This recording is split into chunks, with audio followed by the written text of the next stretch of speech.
After I lost my job and came home with just $40 to my name, my parents laughed and said, "We raised a beggar, not a daughter." They made me sleep in the garage while my brother got my old room turned into a gaming studio. I was sick, cold, and barefoot when I heard my mother whisper, "She deserves it." Last night, I sent a delivery they'll never forget. This morning they screamed, "Who told her?" I'm Sierra. I'm 34 now. I grew up in Tucson, Arizona, in a modest single-story house on the edge of the city. My parents, Ronald and Elise, were never poor, but they were stingy. They prided themselves on teaching life lessons that always somehow involved me sacrificing something while my younger brother, Bryson, got a pass. I was the responsible one. The overachiever. The "you'll thank us one day" child. I learned early on that praise wasn't free in my house. You earned it with straight A's, babysitting your brother, and doing more than your share of chores. Bryson didn't have those expectations. He got away with being average, loud, and entitled. My parents saw his impulsiveness as leadership potential. I saw it as immaturity. But I left home determined to prove them wrong. I went to Arizona State, put myself through school with part-time jobs and scholarships, graduated with a marketing degree, and by 31, I had a steady job in Flagstaff, a decent apartment, and even managed to adopt a dog, a scruffy rescue mutt I named Whiskey. I wasn't rich, but I was stable. Proud. Independent. I had climbed out of the mold they had placed me in. Then came the layoff. My company, like many, downsized when the economy took a hit. A sudden email. A Zoom call where they apologized for the restructuring. That was it. No warning, no options. Just a 2-week severance and "we'll write you a reference." I thought I could handle it. I had some savings, but rent, utilities, and groceries drained it faster than I expected. I cut everything non-essential. No eating out. No streaming services. Sold off my bike, my spare furniture, even some of my clothes. Still, I was drowning. I applied to everything, over 200 jobs. Marketing roles, admin work, even retail. Silence. A few "we'll keep your resume on file" replies, but mostly nothing. Then my car broke down. Completely. The repair would have cost more than what I had in the bank. That was the moment I realized I couldn't hold out anymore. I had $40 left. No job. No car. Rent was due in 6 days. I didn't want to call them. But I did. I called my parents. They answered on the 3rd ring. I explained everything, swallowing the lump in my throat, trying to keep my voice calm. I said I needed to come home for a bit. Just until I got back on my feet. My mom said, "Of course, honey. Come home. We'll figure it out." I cried after I hung up. Not just from relief, but from shame. I had fought so hard to never go back. To never depend on them again.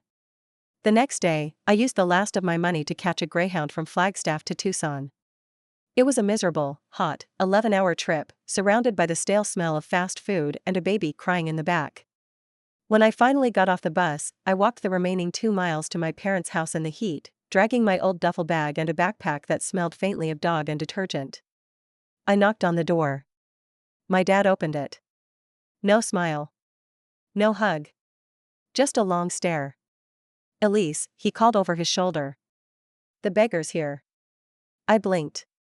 "Excuse me?" He didn't repeat it. Just walked away. My mother appeared next, her eyes scanning me from head to toe. "We raised a beggar, not a daughter," she said flatly. "Come in. You're dripping sweat on the mat." That was my welcome home. I wanted to believe they were just shocked. Maybe it was a rough joke, badly delivered. But no. That was just the beginning. My old room? Gone. Bryson had turned it into a streaming setup. A full gaming studio. LED lights, green screens, a $3,000 PC rig, posters of Twitch stars. My childhood bed was gone. My books, my trophies, my things, all of it. "He's building a brand," my mom said proudly. I asked where I was supposed to sleep. "In the garage," my dad answered. "There's a blow-up mattress out there somewhere." The garage was musty and stifling. It smelled like old oil, mouse droppings, and mildew. No insulation. No fan. The air mattress had a slow leak, and by 2 a.m., I was lying on cold concrete, covered in an old moving blanket. I got sick within days. I developed a cough that turned into full-on bronchitis. No insurance, no car, no money. My parents didn't check on me. Didn't even bring me a cup of tea. One night, through the thin garage door, I heard my mother whisper to my father. "She deserves it. She failed. This is what happens when they think they're better than us." I cried that night. Silent, ugly sobs into my blanket. Not just because of the cold. Not because I was hungry. But because I finally understood something I had spent my whole life avoiding: they didn't love me. Not really. Not in the way you're supposed to love your child. I spent the next several days in a haze. But I listened. I observed. Bryson wasn't the success story they acted like he was. He didn't make any money from streaming. In fact, he was in debt. Credit cards, loans, gambling. My parents had bailed him out more than once. I found receipts. I overheard him on calls with debt collectors. I saw him log into bank accounts, some with my name. My name. One night, I pulled my credit report using a library computer. There it was. A credit card I had never opened. $3,400 in debt. Overdue. Interest accumulating. He had used my identity. I didn't confront anyone. I didn't scream. I didn't even cry. I planned. Quietly, I emailed my friend Yasmin from college. She was now a paralegal in Phoenix. She pointed me to a legal aid group that specialized in identity theft. I filed the paperwork. Reported the fraud. Froze my credit. Flagged the account. Requested all mail to go to a P.O. box I set up at the local UPS store using a preloaded card I bought with my last bit of cash. Then I waited. And last night, after 8 weeks in that garage, I placed a delivery order to my parents' house. But not food. I sent a notarized letter containing the entire fraud report. Names. Account details. My police report. A cease and desist. And a formal declaration that I would be pressing charges unless restitution was made. The delivery guy handed it to my mother personally. I watched through the cracked garage window as they opened it. They didn't scream right away. They just stared. Then this morning, I woke up to shouting. Who told her? It was my dad. Furious. Bryson yelled back, I didn't think she'd find out. My mom was sobbing. Not out of guilt. But because of what people would think. I didn't pack a single thing. I grabbed my bag and walked out the front door. They stared at me as I passed through the living room. I'll be going now, I said calmly. Thanks for everything. Then I left. I walked down the driveway without looking back. My duffel bag was heavy, not from belongings, I barely had anything left, but from the weight of every suppressed feeling I had carried since I was a child in that house. Yasmin picked me up 2 blocks away in her rusted silver Civic. She didn't ask questions. She just opened the door, handed me a thermos of tea, and said, You did it. We drove in silence for a while. Tucson slipped behind us as the desert stretched wide and golden in the late morning sun. I stared out the window, watching cacti flicker past, the sky blindingly blue, the kind that made your chest feel both tight and free. She let me stay in her guest room in Tempe. Nothing fancy, just a narrow twin bed, an IKEA dresser, and a fan that squeaked a little when it oscillated. But it was clean. Safe. It smelled like lavender and fresh laundry. After 2 months of stale garage air, I nearly cried at the scent. I spent my first week mostly resting. My body was wrecked from the cold, the stress, and months of malnutrition. I slept 12, sometimes 14 hours. Ate like I hadn't in years. I gained back 5 pounds in the first 10 days. It was Yasmin who got me into therapy, remote sessions through a low-cost clinic she found. The therapist's name was Mina, and though I didn't trust her right away, something about her voice made me feel safe enough to speak. I think my parents hate me, I said during our second session. I think they always have. She didn't say no, they don't like people usually do. She just nodded and said, That's a heavy thing to carry. How long have you been carrying it? That question cracked something open in me. I started writing again, something I hadn't done since college. I wrote about the garage. About Bryson.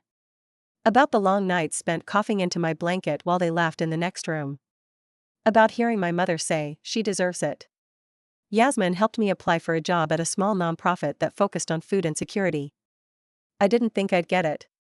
My resume felt like a ruin.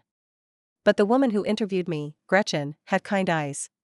She said, "You've done more with less than most people do with everything." I started working part-time first, basic admin stuff. Filing. Answering phones. But it felt good. Purposeful. The office was small and sunlit, and the people were kind in that quiet, real way that doesn't ask anything from you in return. Meanwhile, the case against Bryson moved forward. The police report, paired with the forensic trail from the credit card company, made it airtight. He had used my social skills. My name. Bought video game gear. Pizza. Even paid for Tinder Gold. The last one stung more than it should have. My parents tried to intervene. Elise called Yasmin's number, somehow she'd gotten it, and left her a voicemail saying I was mentally unstable and that family business should stay in the family. Yasmin saved the voicemail.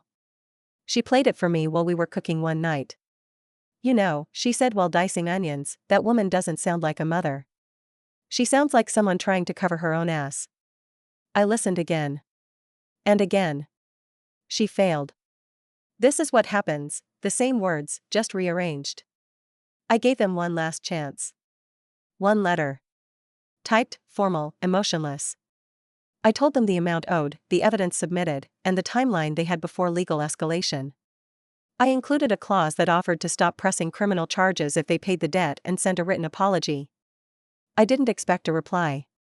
But 3 days later, a thick envelope arrived at the P.O. box. The money was there. A cashier's check in my name. No note. No apology. Just a check.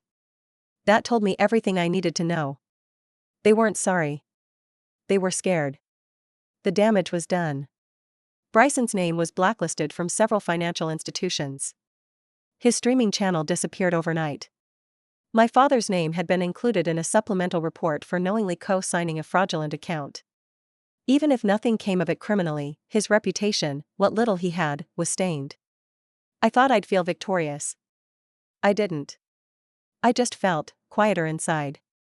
The kind of quiet that comes when the fight is finally over, but you're still nursing the bruises. One day, I got a text from an unknown number. No name. Just, "We always tried to help you. You turned your back on us." I stared at it for a long time. Then blocked the number. That was 2 months ago. I haven't heard from them since. But life has been rebuilding in strange, beautiful ways. Yasmin and I planted herbs on her apartment balcony. I started jogging again, slow but steady. Mina, my therapist, encouraged me to build rituals, little things that reminded me I was safe now. I started drinking tea every night. I read books without looking at the time. I painted an old jewelry box with daisies and put my few sentimental things in it, photos, letters, the dog tag from Whiskey's collar. And then one morning, I got an email. Not a scam. Not spam. It was from Backcountry Roots, a small but fast-growing outdoor brand based in Sedona. They had seen my resume and portfolio on a job board. Apparently, someone from my old company had recommended me. They wanted to talk. The interview was easy, natural. I told my story, not all the personal parts, but enough. How I managed brand campaigns with a small team, learned to work under pressure, solved problems creatively. How I handled clients, juggled deadlines, and stayed curious. They offered me a full-time job. Remote. With benefits. A higher salary than I expected. I took it. I signed the contract that night and sat on the floor of Yasmin's apartment just breathing. Then I bought myself a decent pair of shoes. A new journal. And I applied for a one-bedroom apartment in Tempe. It got approved last week. I will move in soon. I visited the new apartment before signing the lease, an older complex near Papago Park, nothing flashy, but the unit had big windows that let in morning light and a little balcony overlooking a scruffy palm tree. The moment I stepped inside, I felt something I hadn't in months. Relief. Peace. Ownership. It was mine. The apartment came with chipped tile, squeaky cabinets, and a lingering smell of lemon cleaner, but I didn't care. I stood in the center of that empty living room with the key in my hand and whispered to myself, this is the beginning. Yasmin helped me move my things. I didn't have much, just my duffel bag, a few thrifted dishes, a second-hand mattress someone on Facebook Marketplace sold me for $40, and a folding table that doubled as a desk. She left me with a housewarming gift, a single pothose plant in a ceramic pot shaped like a sleeping cat. You keep this alive, I'll know you're doing okay, she said. I laughed, but I took her seriously. Over the next few weeks, I slowly added pieces to my new life. A rug I found at Goodwill. A bookshelf from someone's curb. A cheap rice cooker. I bought a second-hand office chair so I wouldn't ruin my back working remote. Each item felt like a win, proof I was still climbing, even if it was slowly. The job at Backcountry Roots was better than I expected. The team was lean but passionate, and my manager, Hollis, actually listened to ideas. I worked hard, but not to prove anything this time, not to my parents, not to anyone. Just to do good work. I was rebuilding something that was mine and mine alone. Some days were still hard. I'd get a flashback while washing dishes or folding laundry, a memory of the cold air in that garage, or the sound of my mother saying, she deserves it, while I lay coughing on concrete. I never told Yasmin the full depth of it. I didn't have to. She knew. One evening, I got a call from Mina, my therapist. I just wanted to check in between sessions, she said. You sounded heavy last time. I told her the truth, that things were getting better, but that I was afraid to trust the quiet. That I didn't know what to do with a life that wasn't built on trying to survive someone else's neglect. You don't have to be constantly in pain to be real, she said gently. You're allowed to have a soft life, Sierra. A soft life. Those words stuck with me. I'd never thought about life in those terms before. I had spent so long fighting to be seen, to be safe, to be loved, that I didn't know how to live without a war in my chest. But the idea of softness started to change how I moved. I stopped flinching when someone complimented my work. I let myself sleep in on Sundays. I started lighting candles while I cooked dinner, even if dinner was just ramen and a hard-boiled egg. Then, one Friday afternoon, I received a LinkedIn message that stopped me in my tracks. It was from someone I hadn't seen or spoken to in over a decade, Hannah Burke. We went to high school together. We weren't close, but she always struck me as one of the good ones. Quiet, kind, the type of person who brought extra snacks to class in case someone forgot lunch.